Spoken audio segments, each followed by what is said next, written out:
Ted the Caver by Ted Hedgeman. March 23rd, 2001. Due to the overwhelming number of requests I have received to tell about my discoveries and bizarre experiences in a cave not far from my home, I have created this webpage. I will outline the events that happened to me during the past few months. Beginning with my journey into a familiar cave in December of 2000, and ending... well, it hasn't actually ended yet. I will use my caving journal as a text to tell about my recent experience. I will give them to you as I experience them, in chronological order. I have included photographs that were taken during my many trips into the cave. I have also created a few illustrations to help the reader get a better idea of what things looked like in the cave. All of the photos were taken by me, or one of the few people I went into the cave with. I want to point out a few things before I tell about the events. 1. Most of the pictures were taken with a Kodak disposable type camera. I took a better camera into the cave on one or two of the trips. Pictures on this site are all original photos and have not been messed with or enhanced, other than were noted. As a rule, I get my pictures put onto disk at the time of developing, so I don't have to scan them later. This ensures the best digital quality. 2. I will not reveal the names of the other people involved in this experience. If you know me well enough, you probably know them already. 3. I will not reveal the location of the cave to anyone for any reason, so please don't ask. I refuse to be held accountable for anyone's life but my own. I will refer to the cave as Mystery Cave. That is not its real name. If you think these events sound far-fetched, I agree. I would come to the same conclusion had I not experienced them.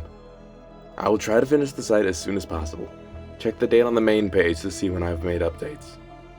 To protect myself from people who might want to copy this site, I include the following.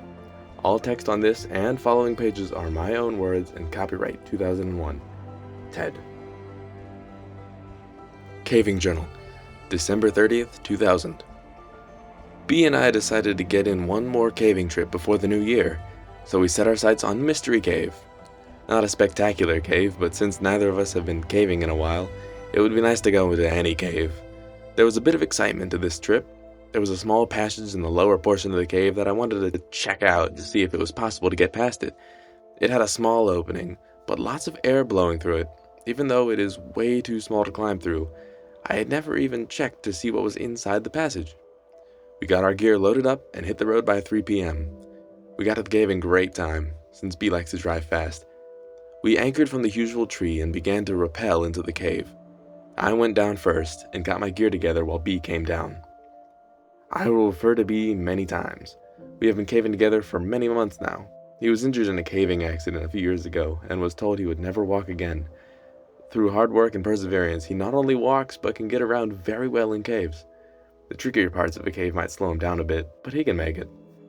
He patiently works through an obstacle until he gets past it.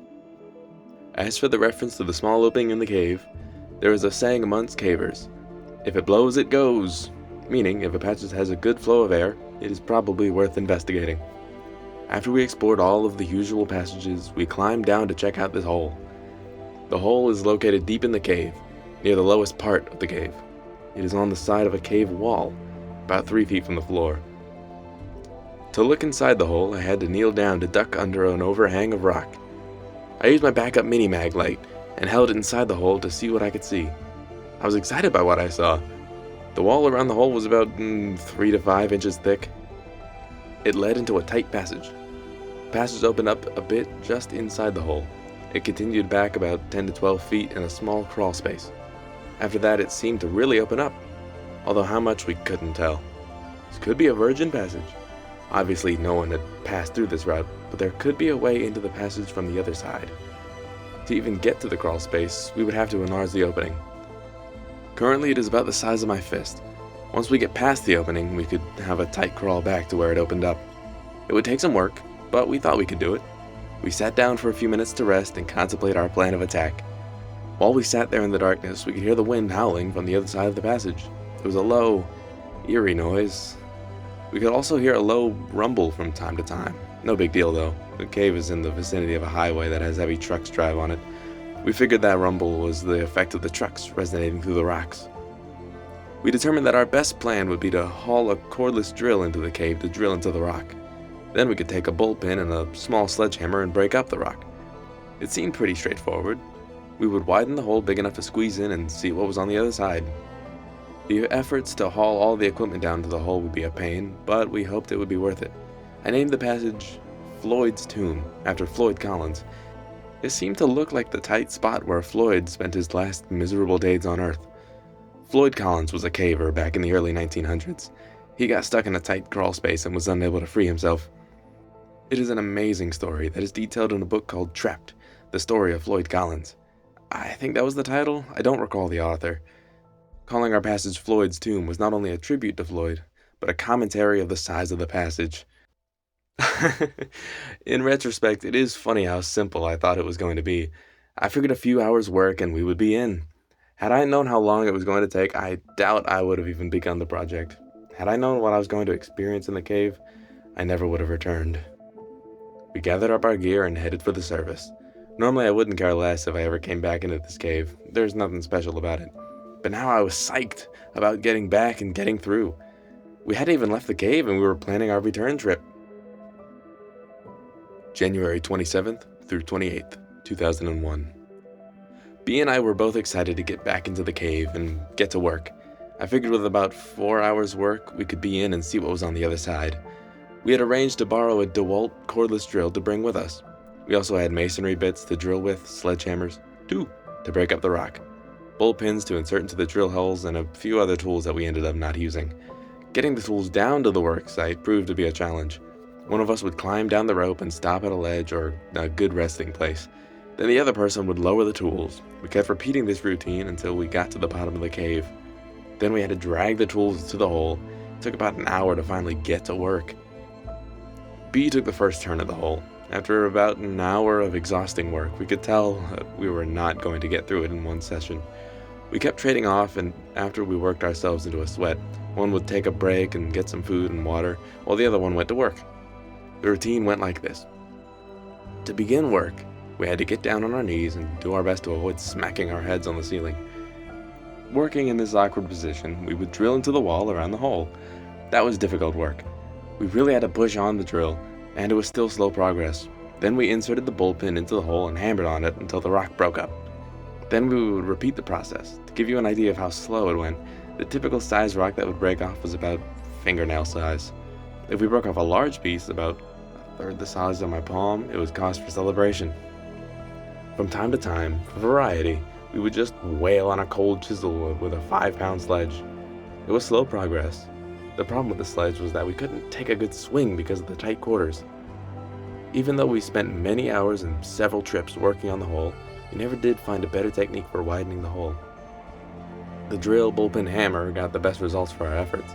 We came up with some crazy ideas for breaking up the rock. Everything from TNT, never seriously considered, to hauling a generator to the mouth of the cave and running an extension cord down to a jackhammer. We even thought about using liquid nitrogen to freeze the rock and make it more brittle. After a couple hours of hard work, we realized what our limiting factor was going to be. It was about then that our first battery met an abrupt death. We had a second battery, so we swapped them out. The second battery lasted a little longer because we hammered and chiseled a little more often and a little longer each time.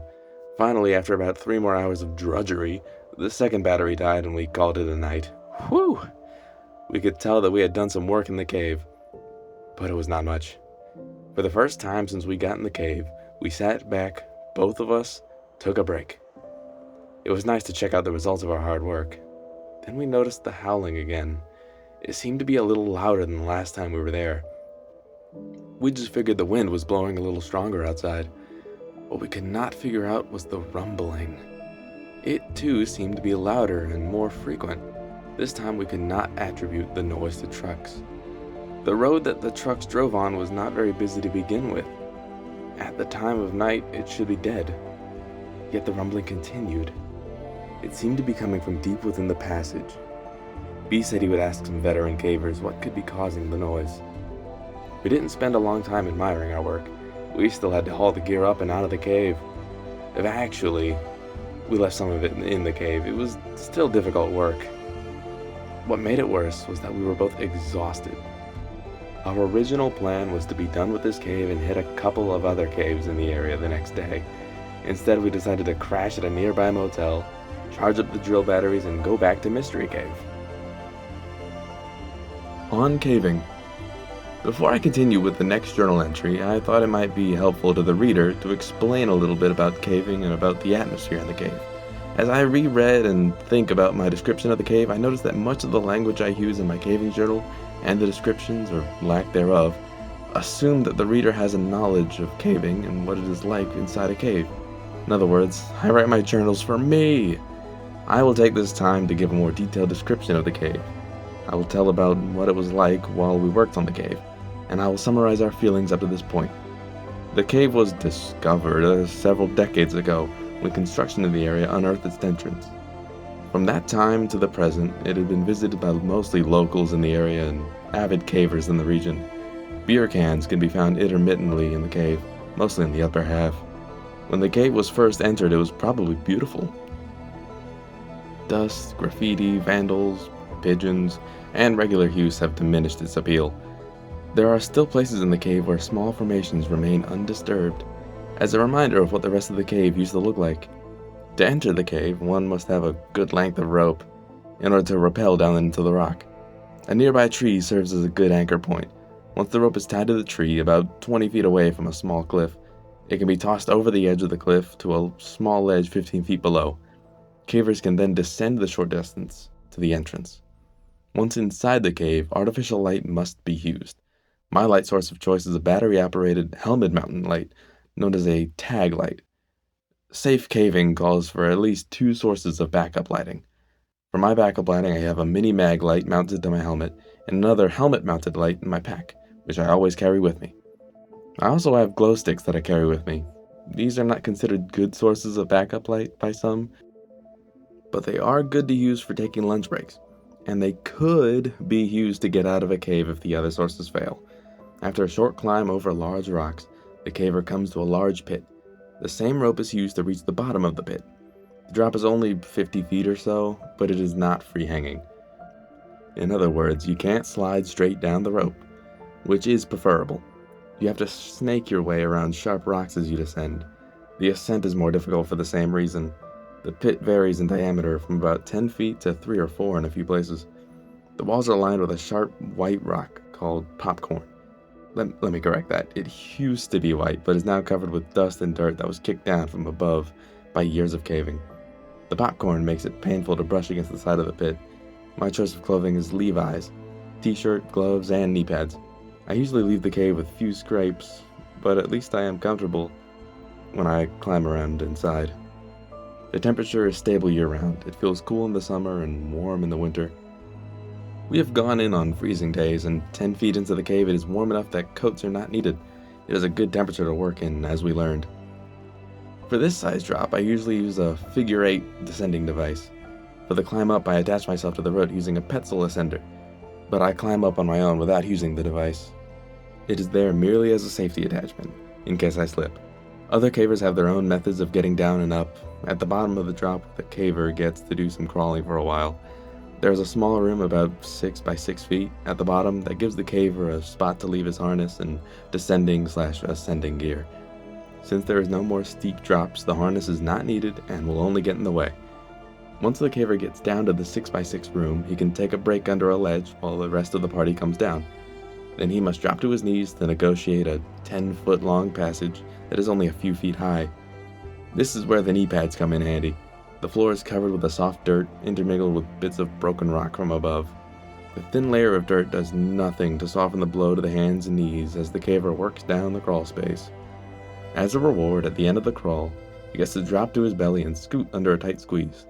Not really tight, just something low enough to make the caver scoot along in the dirt. Once the caver gets on the other side of the squeeze, there are a few feet of crawl space. Then the cave opens up enough to stand. For most of the rest of the caver can stand, or at least stoop. The cave splits off into several passages at this point. 2 routes wind up around rocks and crevices and come to abrupt dead ends. The other 2 lead to small pools of water. Each route is fun to explore. They all lead on for 100 feet or so in a gradual downward slope. Most of the time the caver can walk upright in the passages. Other times he'll have to climb over large boulders or occasionally crawl on hands and knees. Water is a common occurrence in caves. I've been told that one of the local residents was one of the first people in the cave, and that his cousin dove into the pools using scuba gear. He said the cave continued down for a couple 100 feet underwater. What they were hoping for, and what happens frequently, is that the passage comes up somewhere else, with virgin cave passages to explore.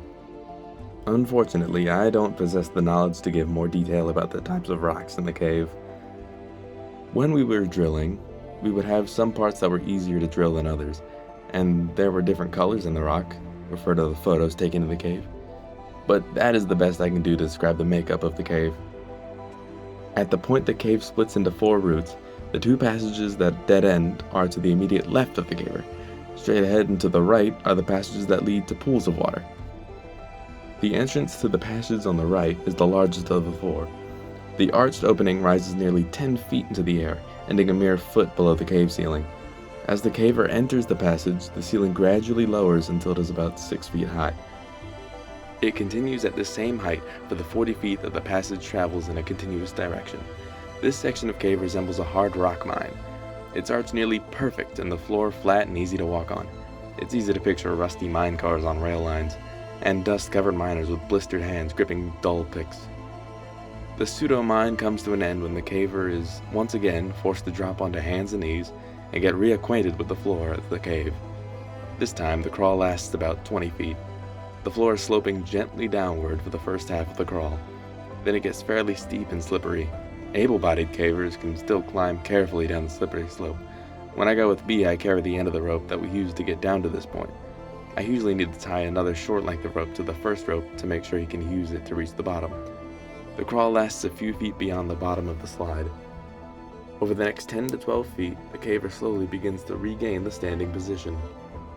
After walking a few feet and climbing down a short drop-off, the cave arrives at a small level area, which has a passage leading down immediately to the left. The passage ends 75 feet later at one of the small bodies of water. To the right is a rock wall. Straight ahead is an indentation in the wall, which goes back about 3 feet. On the wall at the rear of the indent is a small hole, about the size of a softball. To get near the hole, the caver ducks under an overhang and kneels upon the rocks that rise above the floor by a few inches. By the time the caver reaches this point, he is either warm or sweating, and the first thing he notices is the cool breeze blowing out of this hole. It was my recognition of this hole as a potential doorway to unexplored portions of cave that ultimately led to this telling of my experience. As has been my tradition for all the years I've been caving, the party reaches a point in the cave, usually at the deepest part of the cave, that all lights are extinguished. Complete blackness fills the eyes. For a moment, the individual caver strains the eye muscles, focusing in and out with the expectation of catching a crumb of light somewhere in the false night. After several futile moments, the caver turns his head at a sound, perhaps another caver, only to have the other senses return, and then heighten. The sounds, the smells, and feelings that have been overlooked to the point of come racing to the caver in perfect detail. The pain of their own behind, sitting on the cave floor, the smell of dust, sweat, guano, the sound of modern material shifted on age-old rock as cavers attempt to find comfort on this solid foundation. At the back of every caver's mind at this time is, what if? What if a person had to climb out of this cave with no light? Would he make it? Would he find all of the turns and bends which got him to this place? If not, would a rescue party find him in time? The depth of darkness recognized at this time is something that is rarely experienced outside a cave. Many first-time cavers erroneously declare that they have to hold their hand to within 2 or 3 inches of their face before they can see it. The truth is, the human eye is incapable of seeing in any absence of light. If they did not hear something coming towards them, they would feel it before they saw it. Complete and total dark. This exercise is a great way to remind people to take backup lighting. As we proceeded to work in the cave, we developed a system pretty early, and little changed in succeeding trips. The first time in the cave, B took first shift at chipping away at the opening. After about an hour, he needed a break, so I took over. He told me what worked best, and I continued doing the same. We would try new things from time to time to use new muscles, but usually stuck to the same method. We would use the masonry bit and press on the drill as hard as we could and drill out a hole in the rock. Safety glasses and dust masks were worn while working. Then we would insert the bullpen and hammer it into the rock and break out small chunks of the cave. Then we would drill another hole and repeat the process. Occasionally, the drill would hit a soft spot in the rock, and that step would be shortened. We would work until we became too tired to continue. Then B and I would trade. While one of us was working, the other would remain in the darkness and either eat or drink, or just lay down on the cave floor, padded by rope bags. After a few rotations, we were tired enough to catch a nap while taking our break. The only light we used was the helmet light on the head of the worker. Since it was pointing towards the hole, the resting person was left mostly in the dark. This was a welcome benefit, since the resting person was usually, resting. The rest break was also a chance to cool down a bit. It didn't take long in the cooler temperature of cave. Fortunately, the temperature of the cave allowed us to work pretty hard and not overheat much. I remember that I frequently looked in the hole and thought, hey, it's big enough, I think I could squeeze through, only to be disappointed in my attempt. However, even after the first attempt and failure, I knew that I would keep working on the hole until I got through. This, despite the fact that I knew it would take many hours of hard work. It actually became an obsession with me. I tried to get out to the cave and work as often as I could. I hoped that the passage led to a larger, undiscovered cave that we would be the first ones to enter. I guess the explorer in me wanted to find a new frontier in there. Since B is such an avid caver, he was motivated by the same desire to find a new unexplored cave. What we did find was not at all what I expected.